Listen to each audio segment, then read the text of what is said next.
Hey guys, I often get asked, is it okay to practice yoga after you've had an embryo transfer? So when you're going through the IVF process and you've had that beautiful little embryo implanted into your womb. So in today's video, I'll be sharing, yes, it is okay to practice yoga during this time and what sort of yoga you should practice and how to really look after yourself well during this time.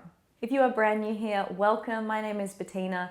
I'm a yoga teacher, I specialize in yoga for fertility, pregnancy, birth, and early motherhood. So yes, you can practice yoga during this time, but you need to remember that you need to be super gentle on the body. And look, I also want to acknowledge that there's a lot of information out there that creates a lot of fear about doing anything too physical that could risk your pregnancy at this stage. But I think it's also really important to recognize the fact that movement is an important part in dealing with anxiety, so dealing with those fears and those worries that you probably have.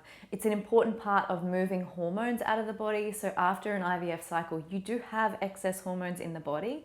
It's an important part in balancing hormones. So whilst I am definitely not going to tell you to go and do a hot yoga class, you can still practice yoga. It needs to be nice and gentle. You need to keep the focus on the breath, keep the focus on moving slowly and gently in the body, but you can definitely still move.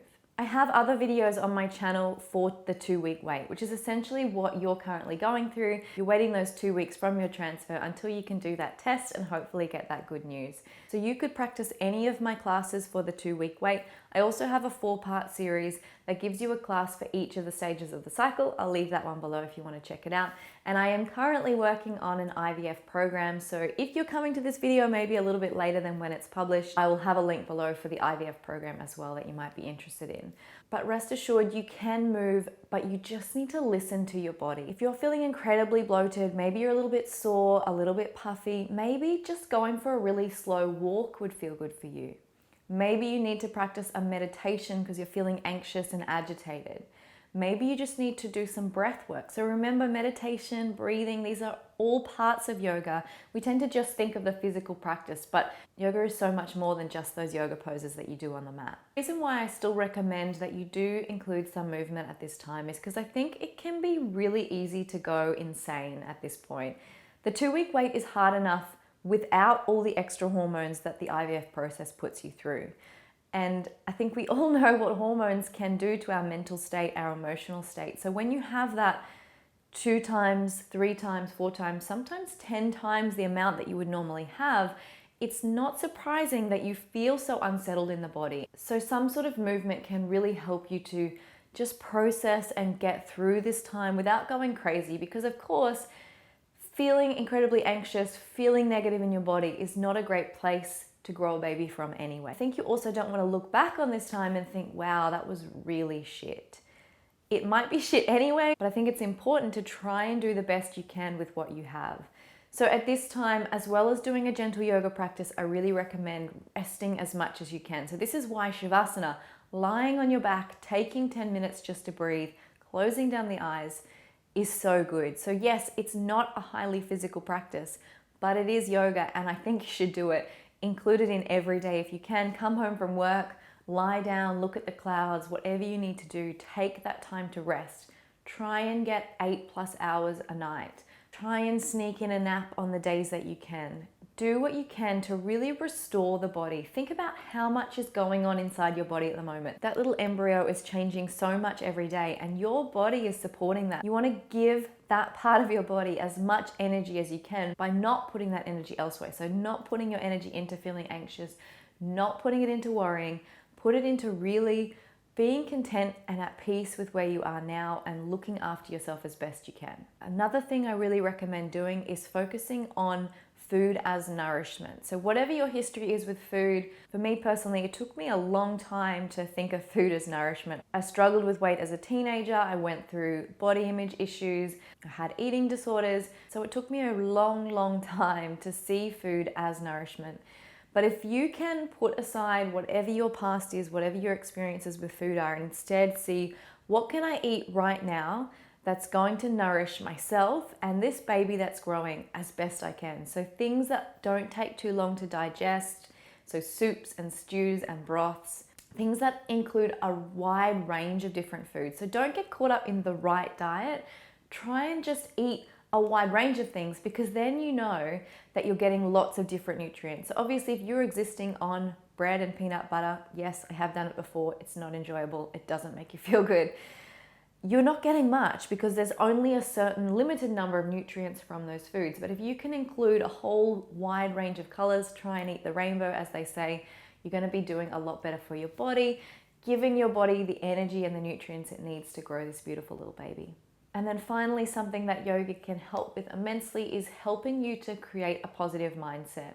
It can be so easy to fall into that trap of thinking, this isn't going to work, this cycle is going to fail, I just know it, which, why would you spend your 2 weeks thinking like that? If you've put all this time, money, energy into this round of IVF, why would you want to spend 2 weeks being so negative? Yes, I know it's going to really suck if you get that negative test at the end. But it's going to suck whether you stayed positive and then got the negative, or whether you spent 2 weeks in the negative and then got the negative.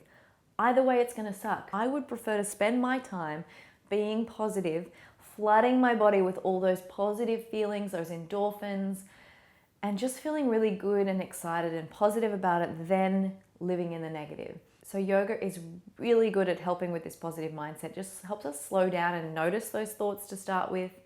It also gives us meditation tools. So I'll leave a link below to some meditations that you might want to practice at this time.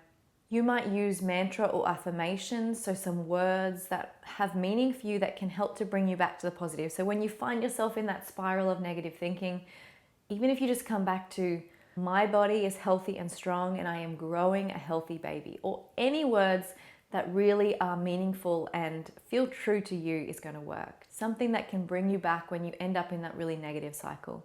And then finally, the last thing that I would recommend if you're really struggling with mindset is journaling. I've done another video about this, I'll link that one below, but just really getting out the craziness that's in your head and channeling it onto paper lets you feel a little bit lighter and helps you let go of some of those anxieties. So if you are now wondering what all of this has to do with yoga, for me, it's a practice. So for me, it's a morning practice, but it doesn't have to be. It could be before you go to bed. And I think it's really important to put it into your day as a routine or a ritual, because it's so much easier to do when you just get up and do it rather than thinking about it. So you could do it first thing in the morning, before you go to bed, when you get home from work, whenever suits you. But it can be really nice to incorporate, okay, I've got 20 minutes and I sit down with maybe a nice cup of tea or whatever you drink, and I'm going to just sit and breathe for 5 minutes. So do some of that breath work. And then I'm going to do a 10-minute class. So one of those 2-week weight classes would be perfect.